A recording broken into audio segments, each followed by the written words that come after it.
Welcome to Off Script with Dan Dwyer on Robin Hood Radio, featuring in-depth interviews with guests from the world of theater and allied arts. Underwriting support from Johnny Cake Books in Salisbury, Connecticut, whose collection of rare, collectible, and out-of-print books is housed in a 19th century cottage in one of the most old-fashioned small towns in New England. And now, here's the host of Off Script, Dan Dwyer. Well, thank you, Marshall, and welcome back to Off Script. You know, we resumed the Off Script original broadcast just last week after some hiatus with the pandemic. And the point was that I would resume having conversations, as I have every summer, with the artistic directors and principals from the major theater companies in the listening area, the Berkshires and the Hudson Valley. And since the pandemic of just now 3 months ago, it is now June 3rd, and it has been 10 days since May 25th, the murder of George Floyd in Minneapolis, and we have seen a civic crisis in this country. So there are two pandemics of sort, both a health one and also a health one too, except in a political and civic form. So we can't acknowledge this without. We can't really discuss theater without acknowledging that. And my guest today is artistic director of the Chester Theater Company in Chester, Massachusetts, which just yesterday addressed the civic crisis that we're going through in a really important press release. And so joining me today is Daniel Kramer, the artistic director of Chester Theater Company. And welcome, Daniel. And let's just talk about that. Yesterday, the Chester Theater Company made a statement of support for Black Lives Matter and the rest of it. Can you tell us about it? Sure. It's interesting to think about. Obviously, a lot of things go on in this country, and we don't have an announcement to make about all of them. And so obviously we're far from alone. We weren't the first theater. We won't be the last theater to have something to say about this. But it felt clear that we were in a moment that demands as many voices as possible. And so we added ours, not because we think ours is particularly special, but because we thought that failing to add it was to fail to be citizens of this society and this country in the ways that we need to be and the ways that we hope we are as a theater. Not because we think that we are going to, change minds and hearts because we've issued a press release or sent out an announcement to our audiences, but because it felt important to speak on this issue. It felt important to express what's happening. And I think this is really critical for me, at least. We are if I'm being honest, we are a largely white institution. We have 3 year-round staff members. All 3 of us are white. If you come to see a production of ours, you will see, depending what day or night you are there, a largely or possibly even entirely white audience at times. Really, the largest diversity tends to be among the artists who are part of the company in the summer. So we don't think that we are the people who should be saying a great deal about this, but we are people and we are an institution positioned to help amplify the voices who should be speaking and are speaking and who should be heard. And the hope was that to make an announcement was to amplify those voices whom we ought to be listening to in this country right now. Yeah, and in Chester, Massachusetts, for those who are not familiar with your theater, and it is about the pretty white small town New England, America. As the crow flies, it's 15 minutes due east of Jacob's Pillow. For those of us who are familiar with the lay of the land in the cultural Berkshires. But the statement does follow a wave of statements that have come from the leading and the cultural institutions, not just national institutions, but regional and smaller theater companies like your own. For those who are not familiar with Chester Theater Company, give us a little bit of background about the origins of the theater and what's distinctive about it and what the mission is. Sure. The theater company is about 30 years old now. It was actually originally founded by the Irish director Vincent Dowling, who had been a longtime director and briefly artistic director First of all at the Abbey Theatre in Dublin, and then ran Great Lakes Festival in Cleveland for a number of years. And I sometimes say that he was a man who was expert at everything except retiring. So when he moved to Chester, he ended up starting this little theater company. He ran it for a few years. He was succeeded about a year after he stepped down by Byam Stevens, who ran the company for, believe it or not, 18 years. And I've produced 4 seasons on the stage at Chester. We are in the town hall of Chester, Massachusetts. It's a very small town. It's not a very big town hall. We seat about 130 people. We do contemporary plays. And you are astonishingly close to wonderful actors when you come see a play there. And I think that we've long felt that one of the things that sets us apart is the kind of community that we create of artists and audience together right there in the town hall of Chester. As you know, we are not directly next to anything else. I used to joke that we should change our motto to Chester Theatre Company, 40 beautiful minutes from anywhere. And we, I think, pride ourselves in doing plays where when you get in the car to drive home, you don't get in the car and think to yourself, what's for dinner tonight? But rather you get in the car and you want with your companions to talk about the experience you just shared. Yeah. So that's a very, very both brief and possibly more long-winded than I meant description of who we are. Well, that's okay, but because I know you, like all theaters, have wrestled with how to deal with the pandemic, how to continue theater, and I know that recently you had to make the disappointing choice not to have any live theater season in 2020. Other Berkshire theaters have taken different routes. Some are actually modifying their theaters and selling seats to productions that they hope can be safely presented and with a safely distanced audience at the end of August, beginning of September. Another theater company is going with an exclusively audio full summer season. But tell us what went into the thinking of Chester so that it just couldn't do it for real this time. Absolutely. You know, I think that first off, we had less painful decisions to make in some ways than year-round theaters, which were in the midst of productions as the pandemic developed and it became so troubling, that were in rehearsals for shows that never opened. I certainly have many artist friends who were in one or both of those circumstances. For us, the first decision we actually had to make was about a trip rather than about a production. We travel every March with a number of our audience members to London for a week of theater. And the first decision we had to make was that that trip that was scheduled for March 14th could not take place. That's a decision that we finalized on March 2nd. And even on March 2nd, that felt a little big as a choice to a few of our folks who were hoping to travel, though obviously as events developed, it became clear we couldn't have been there. There was, in fact, no theater by the time we were supposed to start seeing plays in London. So the real decision we had to make first was that, and because that was a decision that was exclusively about the safety of our audience, it became, I think, paramount for us to start from that question. What was safe? And by the time we had to decide that we were not going to have our summer season, we began by eliminating 3 of the 4 shows in the hopes that perhaps we might preserve the final show. We finally had to come to the decision that that wasn't possible either. It was a painful thing to have to do, but it was not a difficult decision, if that makes sense. In case you're just joining us, the program is Off Script. I'm Dan Dwyer, the host, and my guest is Daniel Kramer, who's the producing artistic director of Chester Theatre Company. Daniel, one of the impetuses for this, for having you come on Off Script, was my having listened to your webinar a couple of weeks ago with Matt Wolf, who is the critic and academic host of your trips to London that you're just describing. It was a great webinar, and Matt had a lot of things to say about theater in the age of pandemic. First of all, can somebody still find that interview that you did with Matt online? Because it's a great one to listen to.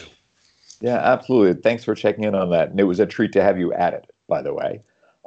Yes, you can. If you go to our website, chestertheater.org, we have a video recording of that webinar with Matt, who, as you say, is a wonderful, really thoughtful and knowledgeable person about so many aspects of London theater in particular and of theater more broadly.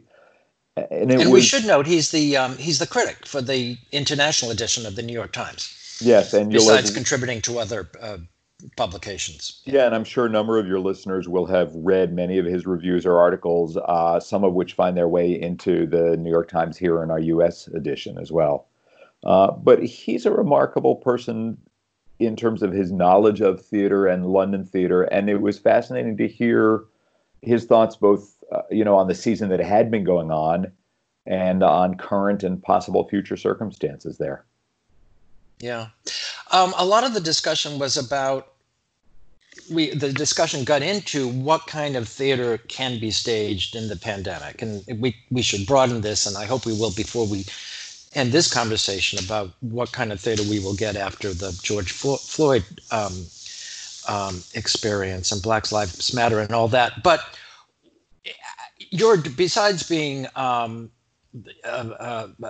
director, artistic director at theater, you're a practitioner, you're a director. So you go through what it takes to get stuff up on a stage and how you block it and all that. And if you had to direct something today, and I don't know if that's tenable, how would you begin? That's a great question. There are circumstances in regular directing, as I have known it, where you're concerned with safety, right? If you have stage combat, you might be concerned with safety. Of late in theater, we've also been looking more and more at intimacy as in some ways akin to stage combat, a circumstance where you want to make sure that people are and feel safe on stage. But this level of saying mere proximity brings peril, brings danger, is astonishing to think about how you would work with, right? There are so many plays, and I think in many ways theater exists to say, what happens when people are together? How do we interact with each other? How do we combine? How do we engage? What do we do with each other, to each other, for each other? And to try to think about, that's great, but also please stay at least 6 feet apart. Don't do the kind of vocal production. One of the things that I've been reading is that singing is actually one of the activities that can carry the virus furthest. And an actor who's well-trained in using their voice, even in speaking, I'm sure, sends it further than other people might in everyday conversation. And to imagine, how do we tell these stories while at the same time maintaining the kinds of distance that will keep people safe? Or does it change what stories we have to tell while we're in these circumstances?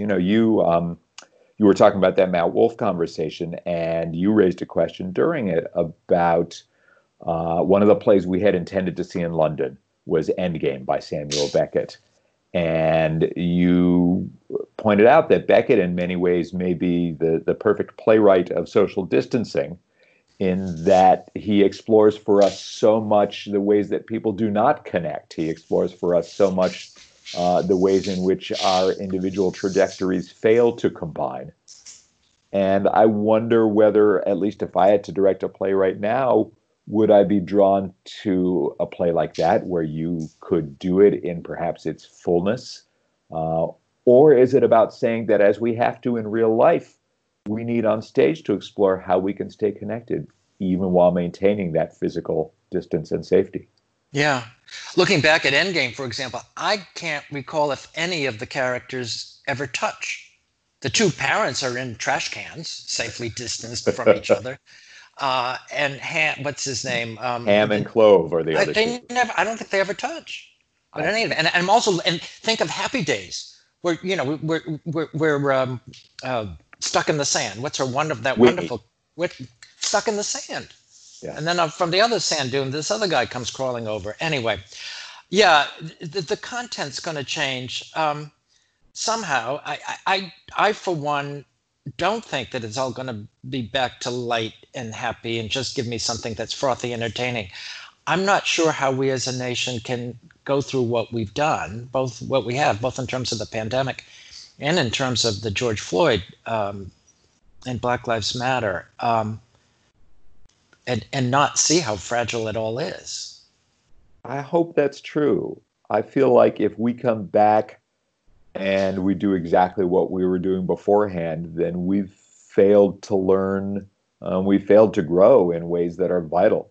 A few weeks ago when the pandemic was sort of the only topic and we were not in the midst of what I think we have to describe as uprisings against a system of violence in this country, we were having lots of conversations about, how will we stage when we come back? What sort of plays will we want? Will we want cheerful things? Will we want, and my sense was that we were in fact going to want community. We were in fact going to want to find how to celebrate our ability to come back together. But of course, as we face the protests that have grown out of the death of George Floyd and of course his murder only in a long line of deaths and murders, I think it's clear that we need also to be talking about the voices that American theater as an institution and Chester Theater Company as a small part of that have not given enough space to, enough stage time, enough amplification to. So I think that that's also going to be a vital part of what I certainly know we will be looking at, what I hope the theater more broadly will be looking at. What not only is our role in what comes next, but what has been our role combined witting and unwitting in the failures that preceded the moment we're in. Yeah. Yeah. When you talked before about how things would be staged safely and still thoroughly engage an audience, you've had so many fine productions at Chester Theater Company, but the one that I really think was extraordinary by any measure, not just the standards of Chester Theater Company, but by any fine theatrical experience anywhere, was your production of Every Brilliant Thing. Talk about that and how, looking back at it, how privileged you were able to stage it when something like that could be staged, because you couldn't do it today. You absolutely couldn't. I mean, it is a play that brings actor and audience together even more fully than perhaps the somewhat abstract way I normally mean when I talk about that. So Every Brilliant Thing by Duncan Macmillan, British playwright and written in part with the British performer Johnny Donahoe, is a play in which a young man, actually a boy at the beginning, starts trying to keep a list of every wonderful thing in the world in order to help his mother, who's suffering from depression, and in order to convince her why she should look forward to life as opposed to dreading it. And as he grows to be a man, he finds that this list is critical for his own well-being and his own sense of hopefulness in the world. And the wonderful actor Joel Ripka came up and performed that role. And we converted our theater, which is normally a proscenium theater, to In the Round because he interacts with the audience in a million different ways over the course of that show. He asks them to call out the things that are wonderful in the world. They play relatives of his. They play his teacher. They come on stage and hold a keyboard so that he can sing songs. They high-five him. They do all kinds of things. And it is an astonishingly affirming piece. But as you point out, a piece that in a moment where we feared that we could be infected by our proximity to or physical interaction with others, it would be impossible to produce. It was a joyful thing for us to do. Joel is such an astonishing actor, both technically fine and then just a beautiful person, which I think shines out of him in his work. I'm sure you had that experience seeing him. And it is frightening to me to think that at least in the short term, that's a kind of play we couldn't possibly do. Yeah. Looking back at the last 3 months, besides the turmoil and the tragedies of the pandemic, and besides the upheaval of George Floyd and the ensuing civic crisis in the country, let's take a minute to acknowledge another loss. Larry Kramer died about 4 or 5 days ago. A leading voice for so many things and such a huge contributor to how theater can change things. Talk to us a little bit about this. Yeah, it's so important to think about him right now. I mean, he just passed a couple of weeks ago. And, folks may know Larry Kramer a couple of different ways, and they're all important and all intertwined, right? He was a playwright. He actually was also a screenwriter who wrote some very successful films, films that won Oscars. Um, he's best known as a playwright for his play The Normal Heart, which was a critical play in terms of bringing in front of audiences, some of whom had not had as much direct experience of the way that the AIDS crisis was taking so many lives and destroying so many futures, and putting those stories in front of audiences, some of whom needed to see their life reflected, the life they knew they were in, some of whom needed to see a life they didn't know enough about, put on stage in front of them.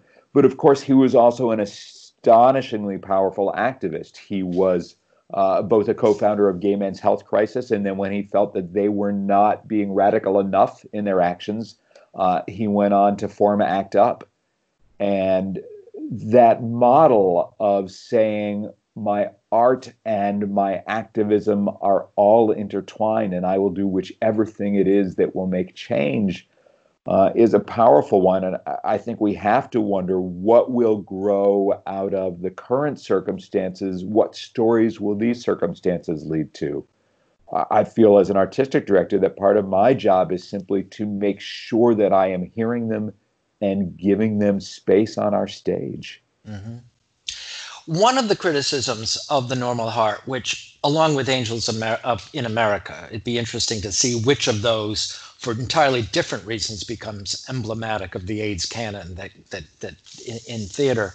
Well, anyway, one of the criticisms of Normal Heart is that it's a polemic, and which invites the question, is there anything wrong with polemical theater anyway? And if we could justify theater being polemical again, isn't this the time to have polemical theater?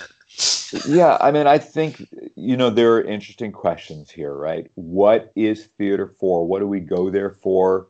What are we looking for from it? What does it offer us? And I think that there are times we are sustained by joy. I think there are times we are sustained by our complex encounters with character. I think there are times we are sustained by calls to action. And that can be as vital an artistic experience as anything else. So I think the question is not, is it art or is it polemic? But when and where is a polemic the art we need? When and where is that what will sustain us? Mm-hmm. The sense that we can take action that makes a difference is a vital sense, and I think one of the ones that we need to feel moving forward. And as you say, The Normal Heart certainly took criticism for being largely a call to action. Here's what is right, here's what is wrong, here's what you should be doing, here's what you shouldn't be doing. And yet sometimes isn't that what we want? Isn't that what we need? Yeah. Of all this stuff, you're a professor at Smith, right? You're a director of an artistic theater program, and you direct as well. Of all the stuff that you've seen on the internet that's made during the time of pandemic, or that is to be streamed, that's virtual theater, what do you think's been the most successful you've seen in the last couple of months? It's such a tough circumstance for people, right? We want to put stuff out there. Theaters want to put things out there. And yet there's so much work being put out there that really was never developed to be seen the way that it's now being offered. And I think that speaks for me to one of the things that I found most effective, which is Richard Nelson's play, We Need to Talk. It might be the title. I might have it slightly wrong. Things we need to talk about, something like that. We know what we're talking about. Yes. So anyway, the playwright Richard Nelson has been writing a group of plays about a fictional family called the Apple Family that have been produced at the Public Theater in New York.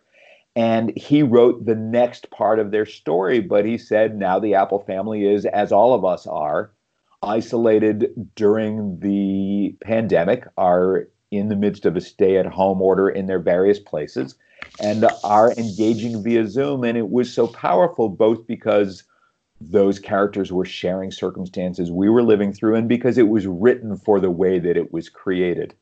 And I don't know about you, but I found that to be one of the absolutely most successful things that I've seen during this period of time.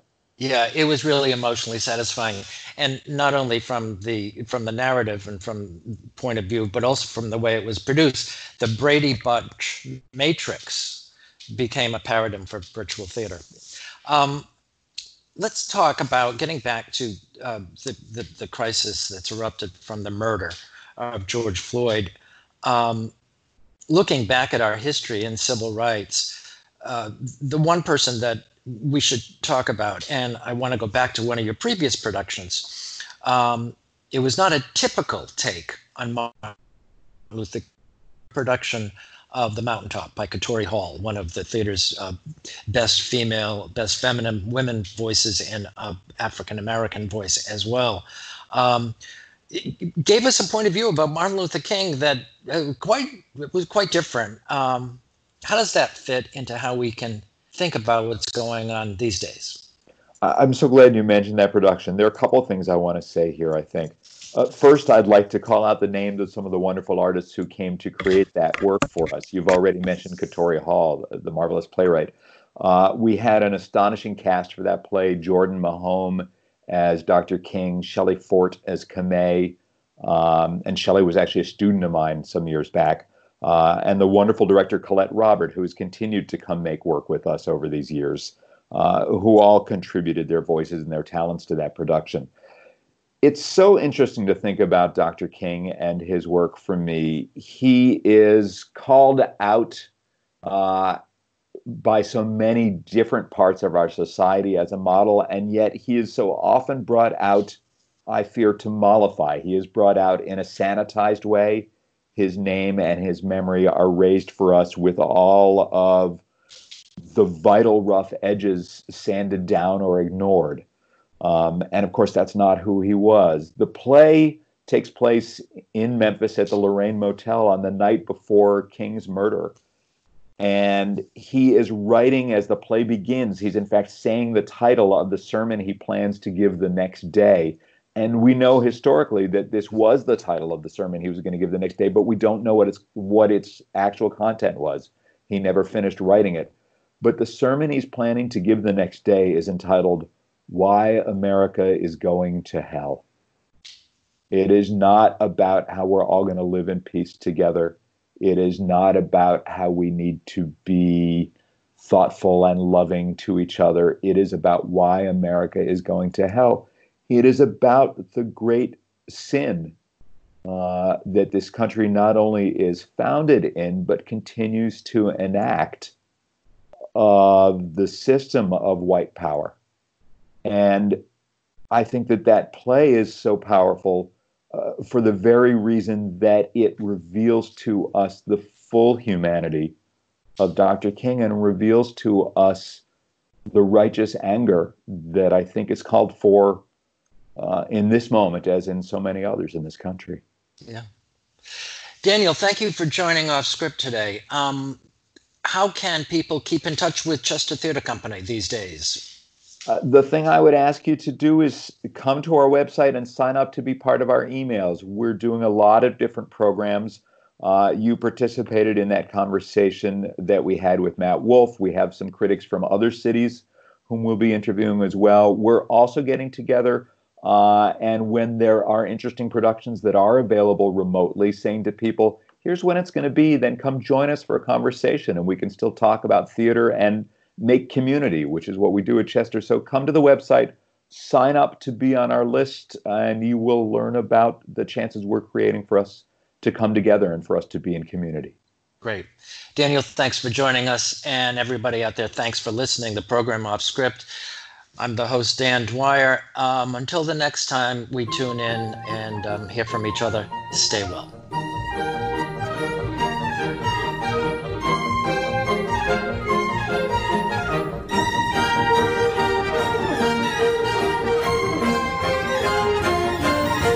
Underwriting support for Off Script with Dan Dwyer from Johnny Cake Books in Salisbury, Connecticut, whose collection of rare, collectible, and out-of-print books is housed in a 19th century cottage in one of the most old-fashioned small towns in New England. Off Script with Dan Dwyer is also available via podcast on our on-demand page, robinhoodradio.com. Click on On Demand, and then click on Off Script with Dan Dwyer.